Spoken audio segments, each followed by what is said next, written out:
before we answer some of these questions that the folks have sent in for us.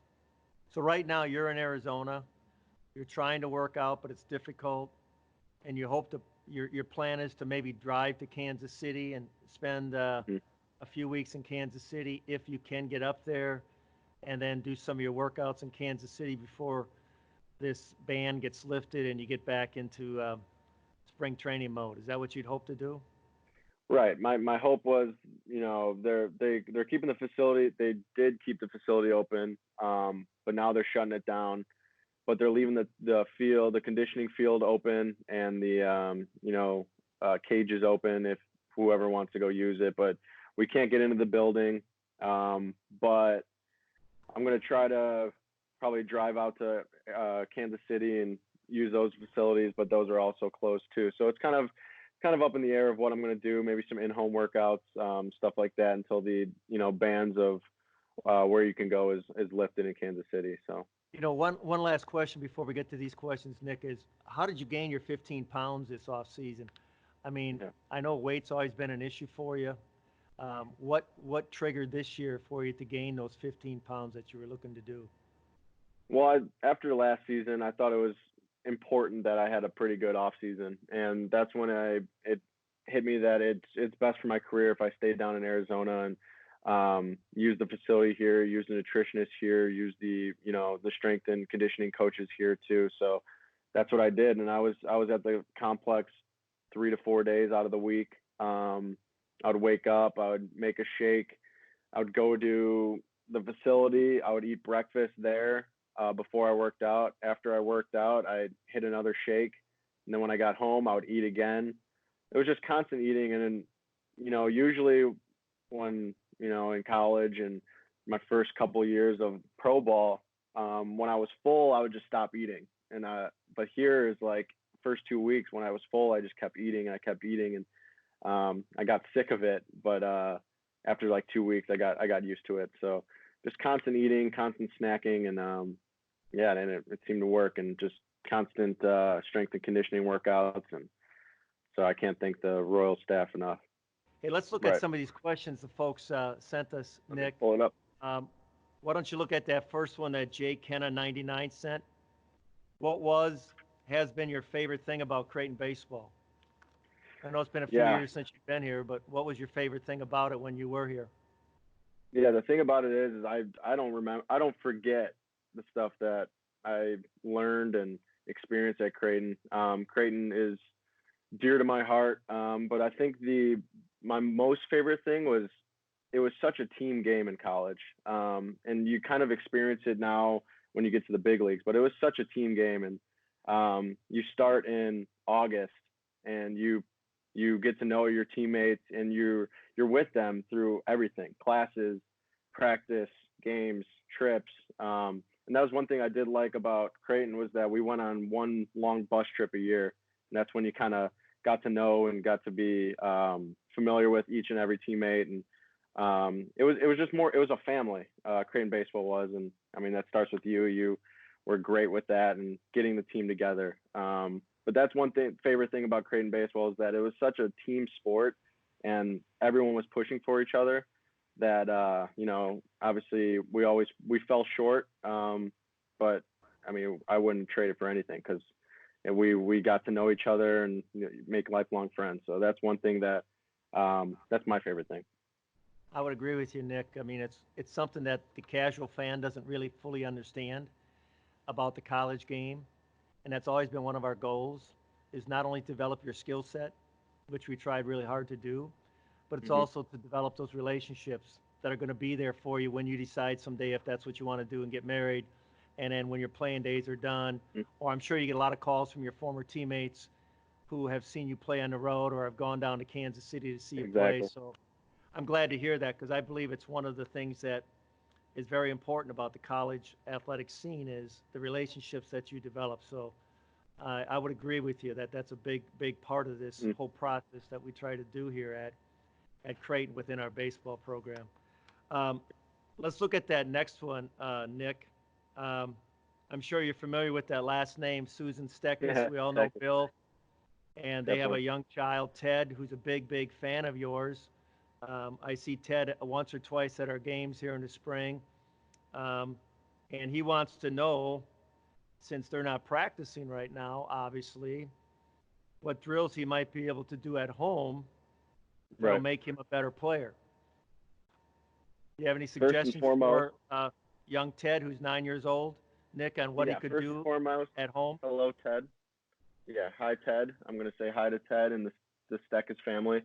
Um, but a couple drills that I like to do, and these are drills that we did at Creighton too, is that I mean, you have if you have a partner, on one knee or two knees, and work on your short hops and throw it kind of at your a little bit in front of the other person's glove, and just work on your short hops, working out in front, and be quick with your hands. And then you can always work on setting up to the ball as well. Put a ball down, run up to it, and set up. Um, but I was big on looking on YouTube, kind of just studying the game. If you have access to a computer or a TV, just watch the game, watch the greats play. I was a big advocate of that, is just watching Jeter, the way he hit, and the way that you know all the greats do it. Alex Rodriguez, Barry Bonds, the way they set up, and I would do that. But first, I mean, most importantly during all this though is just enjoy family time. And I mean, that's a good thing to do with the family too, is watch um just watch baseball, just continue to watch baseball. So that's the biggest thing I can do right now, is how you practice. I would that one drill you were talking about, Nick. We used to call it the dead ball drill. Remember that? We'd Yeah, put a ball on the exactly. ground, and the player would back up about 10 feet, 12 feet, and then work on your approach to the ball. So that's a drill that you can do without a lot of room, and that's what Hmm. Ted's looking for. So it's real important that you get outside the baseball when you do that drill. Remember we talked about that? We want to feel the ball on the left side of your body. And then you Exactly. talked about the short hop drill. Anything you can do Hmm. to create your hands so your hands are working up and out through the Right. baseball a little bit. You're not pulling your hands in too quickly, which is a big mistake all players make, especially young ones. They carry their hands too close to their body. So those would be a couple drills that Ted could do either in his garage on a cold day or out on the pavement in front of the garage, even out in the street. Right. You don't need to have a baseball field to do that. Okay, coach, I got a question for you from T Money 1493. What was it like to have one of your players go to the majors? Well, I tell you what, it's one of the special moments I have as a coach to see both when you got your opportunity. I remember going to your first AAA game over here in Omaha, how much fun that was. And then when you got the call, how proud I was of you, how excited I was for not only you, but your family. I got to know your mom and dad a little bit through the process of you playing here, and they're special people. And I could only imagine. I was watching the game at home the first night, and they interviewed your mom and dad and your brothers up in the suite. And I thought your parents did a great job because I can only imagine how nervous they were. So it's one of the more special things I get to experience, as a coach at the college level. Here's one for you, Nick. Your favorite away stadium to play in last year, the most interesting and favorite stadium you played in besides Kauffman Stadium. Yeah, I mean, your nephew might know a little bit about it, but Seattle was is awesome. Seattle Really? Safeco um, is beautiful. They right on the water, and they put the dome up, and if they need to, if it's nice out, it's a retractable dome. And then also Toronto. It's kind of really intriguing how they do it up there, and it was nice weather when we were there, so they opened up the roof, and you saw the what is it, the CN Tower up there. So you saw like the big tower that's overlapping the field. So it was really cool. So I'd say Seattle or Toronto, but I gotta also throw Boston in there too, Fenway. Just so much history. I got to sign the wall inside the wall, so that's something I will never forget.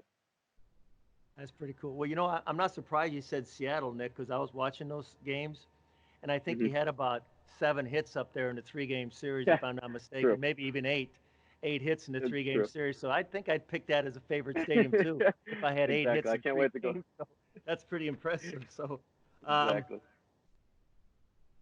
here's one from that's interesting, Nick, that you could answer from Alex Sindelar. You remember Alex, don't you? I don't know if I he was do. around I much do. when you were here, but Alex is Definitely. big uh, a big supporter and a big fan of Creighton baseball. He asked, "Is bunting becoming a lost art?" For some people, I know there's some teams that I think it's the Dodgers who don't believe really in bunting. If there's a guy in second to move him over, a guy in first to move him over, they'd rather take their shots of hitting. Um, but like I said earlier, that's something that I take pride in, and a lot of speed guys take pride in, like Mondesi, and I think Witt got his hit streak when he bunted too, to extend the most hits in Royals history. So, but yeah, so I don't. So certain people, I would say maybe it's a lost art, but I that's something I work on probably every single day at practice.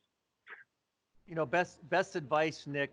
You've got a lot of young people that might be watching this today and tonight. Best advice for a college athlete. Have fun with it. It goes by so fast, but to have fun and play hard because you never know who's watching. Freshman year, sophomore year, when I was in college, did I think that I'd be where I am? I thought I always had a dream of being a big leaguer, but it wasn't until I went to the Coastal Plains League where I was just having fun with it with a new group of guys where I just kind of just laid everything out on the line, played hard, and I think that's when it started clicking and everything kind of ran its course. But just have fun with it, compete, and if you have a dream of playing professional baseball, don't let anyone stop you. So just I think I'm that glad you said that, Nick. I think it's a lost component with young people is they forget that it is supposed to be fun. And even though the weight room sometimes at 6:30 in the morning doesn't sound like fun, but you can make it fun. The practice at 3 o'clock on a day when it's 90 degrees and it's in the fall can be fun when you're with your teammates, when you're with your friends, when you're learning something, when you're competing. I think we sometimes lose that. And I think with everything that's happened now, with the loss of our season and the delay of your season, I think people are going to appreciate sports a lot more when it does come back. I think our players, if we have the opportunity to start fall ball next year, are going to appreciate fall ball a lot more than they have hmm before, because like a lot of things, we sometimes don't appreciate it until it's taken away. And I know you're yep, fidgety right now because your body's probably telling you, "Hey, I should be out working out today. We should be 3 days from opening day. Um, there should be a lot of excitement around the club right now, and everybody's in scattered throughout the country, and exactly, there's a lot of unknowns." So I don't know about you, but I'm really, really looking forward to when this whole thing gets started again. And I'm really yeah, looking forward to next fall because I know our players are going to come in with a newfound energy that I normally don't see in the fall because something was taken exactly. away from them. Okay, from Kellen Cosgrove, got any tips for a 14-year-old pitcher? Well, first of all, I would say make sure we stay healthy. Um, we have a tendency as a 14-year-old, if we're good, to be used a lot. And I would be very cautious of the number of pitches, the amount of pitches that I throw. I wouldn't be so hung up on learning 2 or 3 pitches. I would first of all learn to command my fastball. And if I wanted to learn another pitch, I might learn a two seamer versus a four seamer. And then the second pitch that I'd really want to kind of master would be the changeup. Wouldn't you agree, Nick? Out of all the pitches you have to deal with at the big league level, is the changeup the toughest pitch for you to handle? Or is it something that's like a split finger or whatever? I don't know how many split fingers you see nowadays, but every pitcher's almost got a changeup, right? Right, Unless he's a right. unless he's a ninth inning closer. Is that a tough pitch for you to deal with? Definitely, The it's changeup? especially a good righty pitcher with a changeup to a lefty batter is one of the hardest pitches to hit. The only time you really square it up or hit it hard is when it's elevated and they lose and they don't hit their spot. But a good changeup and then obviously something firm like a fastball or two seam. That's one thing I did realize when I got to the big league level is that not a lot of pitches go straight. Um, Not even their fastballs don't go straight, whether they're cutting it or they're sinking it. Not a lot of pitches go straight. So that's something I had to get used to. But I think as a 14-year-old too, Nick, and you would agree that you want to keep the guys healthy. We want to be safe. So I would go fastball. I would work off my fastball with a two seam, and then I would go to a changeup, and then the last thing I would do is start to slowly but surely work a breaking ball in there. But I think as a Exactly. 14-year-old, I wouldn't throw too many breaking balls yet because there's a greater chance for something happening to your arm. And I don't know about you, but we're having way too many arm issues. Hmm. And you see a little bit of that at the big league level. We're starting to see it a lot at the high school level, certainly at the college level. And I think some of it has to do with young people throwing breaking balls, not knowing how to throw a breaking ball correctly. Right. So that would Right. be the thing that would be my advice to a 14-year-old is develop your arm strength, develop your fastball, work your changeup off your fastball, and then slowly but surely start to work in a breaking pitch. Um, I agree. okay. Future MLB stud. Most memorable game you either coached or played in. So we'll start with you. What was the most memorable game you coached Well, in? there's been a lot of them. We had a lot last year, Nick, actually. The Yeah, I know. Oregon I was State watching. game in the regionals was just a phenomenal game by our players. The championship game of the Big East, beating Xavier, the way we did it in the ninth inning was really a memorable one. But I would have to go back to 2005. It was the first time Creighton had ever won a conference regular season in a conference tournament in the Missouri Valley at that time, not the Big East. And how we won it on that Saturday night in Springfield, Missouri, where we were leading the whole game. It's against Wichita State, which is a big rival at that time. And then Wichita State had a big comeback, tied the game, took the lead in extra innings. We scored 3 runs with 2 outs in the 10th inning to tie the game, and then we scored a run in the 11th inning to win it. There's something about the first time. So I think the 2005 championship game in Springfield against Wichita Hmm. State is the one that sticks. How about you, Nick? Well, college, because I have a pretty good most memorable games in the big league so far. Is obviously the Nebraska when we went to Nebraska and played against Detroit, hitting a home run in the same place I hit my last home run against Yeah, that was Nebraska. pretty. I happened to be at that game, Nick. That was yeah, that was pretty cool. And you That know was what? pretty cool. I was in the upper deck, which I've never sat for a game at TD in the upper Uh-huh. deck. And you were going up against a left-hand pitcher. You happened to be pretty good. You know, the Boyd kid out of Detroit. And Hmm. you know, when you hit a ball in the air, when you're up in the second deck, you can't really judge the distance. And you didn't hit it that Right. high. And then when it No. landed over the fence, I was with my wife and 2 sons, and I said, you know what? That's exactly where Nick hit the home run against Nebraska, the last Yep. game he played as a collegiate at TD Ameritrade. That's a pretty good one. Exactly. Yeah, that and obviously my debut, but I would say the most memorable game that I played in at college was that Seton Hall game to advance to the championship. When I think we won on a wild pitch was it? When Yeah, it was. Woody slid in and we all dogpiled at home plate. So I think that was probably the most memorable game that I played in. That was kind of just a ton of emotions. Obviously, we had a lot of heated and great games against Seton Hall and St. John's, and just to be able to beat them in advance, that was something special. Yeah, probably the quirkiest way to end a game, right? It was supposed to be an That too. intentional walk. Remember, back then they used to Yeah, make you throw the intentional walk. Now they don't. exactly. And on the second pitch, he threw it over the head of the catcher, and we were Hmm. able to win the game. You're right. That was an Yeah. interesting one. Well, hey Nick, we've taken up a lot of your time, but we appreciate you coming on with us. We wish you health. You know, we wish you early success here. We hope that for all of us, we're hoping desperately that Major League Baseball gets started here as soon as possible. We miss it dearly. I know a lot of folks are anxious to come down to Kansas City. I know I'll get down there a couple times myself this summer to watch you. I'll try not to bug you too much, but we're real proud of what you've accomplished, and we know that your best days are still ahead. So stay healthy. If there's ever anything we can do for you, you know how to get a hold of us. Thanks for supporting Creighton Baseball like you have. And you have a lot of fans here in Omaha rooting like crazy for Nicky Lopez to have a great year and the Royals to have a great year. I think you're right. I Yep. think the Royals are going to be a sleeper team this year. You guys did some good things this offseason to strengthen your team. Yep. So thank you very much, and thank you guys for having me. And do this again sometime. It's always great to touch base with you, and hopefully next time we'll all be out of our houses and we'll be in Kansas City or in Omaha, and we'll go from there. But no, thank you very much, and I'm always a Bluejay at heart, so that'll can never take that away from me. So Good luck, Nick. Thanks a lot. Okay, take care. thank you guys.